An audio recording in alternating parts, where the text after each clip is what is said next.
We're going to talk about international inspiration from a number of angles, and I'm delighted to welcome Franka Darfour from Ghana, Tim Conibear, founder and director of the Isikalo Foundation in South Africa, the Right Honourable Andrew Mitchell MP, here in his capacity as a board member of the new International Inspiration International Development Through Sport charity, which has been set up subsequent to the Games, and delighted, Seb, to have you still here. So let me start with you, Seb. So 12 million children and young people in 20 countries, plus the UK, very ambitious target, which was surpassed, as you said.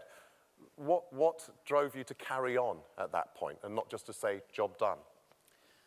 Because that's what we said we would do. You know, when we were in Singapore, we were very clear. This was never just simply about 3 or 4 weeks of extraordinary Olympic or Paralympic sport. It was about driving those legacy projects, both internationally and domestically. And, you know, now International Inspiration is no longer a single program. It is a charity. We've broadened the basis of the board. We've brought in some extraordinary people. We need eventually to work to being a standalone organization. That's going to be very important for us. And we are, I think, probably one of the most innovative foundations out there, using sport as a bridgehead into so many of those intractable issues that other activities rarely get close to. I've always thought of domestically sport being the most profound social worker in our local communities, and sport internationally being the deftest of diplomats and movers and shakers. Thank you. So when we're talking about these numbers, it's easy to get very, far away from actual experience. So Franka, we're delighted to have you here today. And really, I'd like to invite you just briefly to tell us a little bit about the role which you've seen sport play in people's lives in your community. Okay, thank you very much. I was born into a very poor family, and as a kid, I was just supposed to finish junior high school and then I'll learn a trade. But as a young kid, I knew I wanted more than just learning a trade. So I fought for my right for education, and I was able to get to the university. I was introduced to sports, international inspiration at the university, and my experience through sports has gone beyond the classroom tutoring. What I can say is that through sports, I've been able to build my confidence, because the kind of trainings and activities that they take us through, it revolves around respect. It revolves around putting the young people at the center, and also revolves around empowering the young people to kind of take responsibility for their actions and then their responsibility. So I've kind of learned so much about it, and it also surrounds cultural awareness, equality. In Ghana, there's kind of a lot of pride placed on the male child, but International Inspiration seeks to teach about equality. And as a young woman, I think I've been empowered through their activities. And then when I get to go to these communities, I get to share my stories with them, that I come from the same clan and the same family as you are, but I've been able to fight, and through these sporting activities, I've been able to get to where I am. So I use my story as an example, and I used to encourage the other young people. Thank you, Franka. I should say that as we go up, all of us, to the 9th floor later tonight, there's an opportunity to talk with all of the shortlisters and the panelists that you've heard here tonight, if you want to know more. I'll hope to come back to you in a minute. Andrew, as a recent Secretary of State for International Development, you must have been much in demand in terms of going into various charities and aid organizations to help them. Why did you take up the challenge of international inspiration? What is it about sport in international development which delivers something that other things can't? Well, I've seen the enormous power that sport has in this area. And in a way, the best example I can give of that was as part of a social action project in which I and many others were engaged in Rwanda, where we offered tuition for both football and for cricket. We had no idea how many people would turn up. We managed to blag from the FA a large number of football shirts. But we turned up, and 1,000 young people turned up for the football. And something like 400 young people, many of them girls, turned up for the cricket coaching. And what I realized then as the International Development Secretary was the huge power this gives you to have a conversation with people who in other circumstances are excluded from those conversations. You can, for example, talk about whether or not they have the option to go to school, what would be required to get them to go to school. With girls, but also with boys, you have the opportunity to broach issues of family planning. You have the opportunity to ensure that kids are vaccinated. You have the opportunity to ensure that kids who are suffering from malnutrition, of whom, of course, in sub-Saharan Africa and in other parts of the world still today large numbers are, to identify them and to catch them at a stage where they can be helped very quickly and very inexpensively. So it is the power of sport to bring together often marginalized children, to open that conversation, which opens so much else. Thank you. So Tim, if I can ask you to follow up on that in a way. I mean, you use surfing, don't you, in the work that you do as a core element. So someone who wasn't in the know might look at that and say, well, surfing, I can imagine you having a bit of fun or whatever. What is it about surfing that's helped you to address serious social issues in South Africa? Well, I think every sport is unique and has its own idiosyncrasies, and surfing, I think, offers a huge amount of potential. I think the main reason we chose it is because we wanted to address, I mean, there's the issue of apartheid in South Africa, and surfing, addresses that problem very keenly. The division of the races on the beaches was felt very keenly amongst the African population. So going and using what is, a bastion sport of maybe the white population going to the townships is great because it kind of empowers communities to move forwards. But specifically addressing social change, we want to work with gangsterism in the townships, and we want to affect it also HIV education, but specifically with gangsterism, you're dealing with kids who are drawn to risk or who are drawn to a challenge. And surfing's never existed in these communities, so we'd turn up on the beach with these surfboards, the kids would look at the ocean, which is traditionally viewed through fairly skeptical eyes. It's quite a mystical place for a lot of those cultures. And the kids who turned up were the kids who didn't care. They were the kids who just wanted the challenge. They wanted to be in the water. And these were the gangsters. They were the kids who were involved in substance abuse. They were the kids who had multiple sexual partners. And surfing's great because it also offers you that period of reflection as well. It's very reflective. You're out in the water, often by yourself, surrounded by nature. There's a very good reason that surfers are not normally referred to as hippies. There's a really nice, it gives us a really, really nice opportunity to encourage kids to reflect on their own behaviors, their own past, and where they're going. So surfing, I mean, I could talk about it for hours and hours and hours, but it's great. It's a lovely contrast in a way with the School of Hard Knocks, where once again, a very specific set of values and characteristics around a sport can serve the social purposes. Exactly. Franka, I just want to come back to you for a moment. These are the Beyond London 2012 awards. How has the involvement of international inspiration in the work that you've been doing, what kind of reputation or profile did the London 2012 Games have in Ghana? Okay, I think the international inspiration kind of speak about equality. And in Ghana, if you are a person with a disabled, you are kind of not even considered.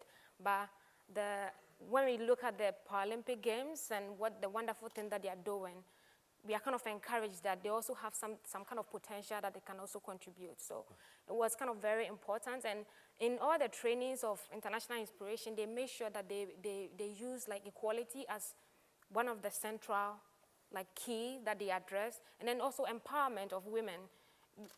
I think one thing they made us understand is that for a holistic development to be achieved, women has to be part of the development process. So girls were encouraged to participate in sports because it brings out their leadership activities. Since through the activities, you get to lead, you get to take decisions, something which is not kind of in line with our system of education. So I think it was very helpful to us. So I'm really interested, Seb, to hear about some of the plans for the future now, more specifically. So the new charity is being formed. What will be different, and what will you look to carry on in a similar way? Well, first of all, we want to carry on the vision. I mean, the vision is very important, and that for us was absolutely using sport in exactly the way Andrew's talked about it, starting a global conversation with young people. It's the easiest and probably the most straightforward way of doing that. We want the one great thing about the charity, the great thing about the foundation now, the charity, is that we don't over-engineer things. Let me give you a really good example. 17,000 young people die every year in the flood season in Bangladesh. they die because they can't swim. So what is the most needed thing to put into those communities? Swimming coaches. So, you know, it's really important for us to, what we do is we spend a lot of time understanding what those needs are. We don't go in and try and recreate or, in a way, build new projects that are maybe not in alignment with what is going on at a local level. We take our time and we come in with some horsepower. And that is the most important thing. The biggest challenge, of course, will be continuing to be able to resource ourselves going forward, fundraising and all those other things, and bringing on, you know, the great partners that I think will want to come and join us, and to be seen really targeting very carefully and developing that approach where sport is really the bridgehead to so many of those other big and intractable issues that, you know, are really needing challenge. Thank you. Andrew, just listening to Franka talking about equality and inclusion, I wonder if you could say a bit more from the strategic perspective about the role of focusing on girls and women in programs like the program supported by International Inspiration and the power, the effect that can have. Well, you can't really begin to understand international development unless you see it through the eyes of girls and women, because it is girls and women who bear the brunt of the extremes of poverty. If you think, it's very easy for us, tragically, to understand how women bear the brunt of disorder and instability and conflict, but also in the front line against starvation and malnutrition. It's women who tend to fend for their families. 70% of all the farmers around the world are women, in fact. So really, unless you see it through the eyes of girls and women, you're not really getting to international development. And if you look, for example, at one of the Millennium Development Goals up to 2015, which has been the most successful, it is trying to ensure that most children in the world complete primary school education. And as we've made progress in all of that, the some 65 million children who don't go to school today because they don't have a school to go to are largely women and disabled people. And it is tackling that which should be an absolute priority in what we do. Thank you. My last question is to you, Tim.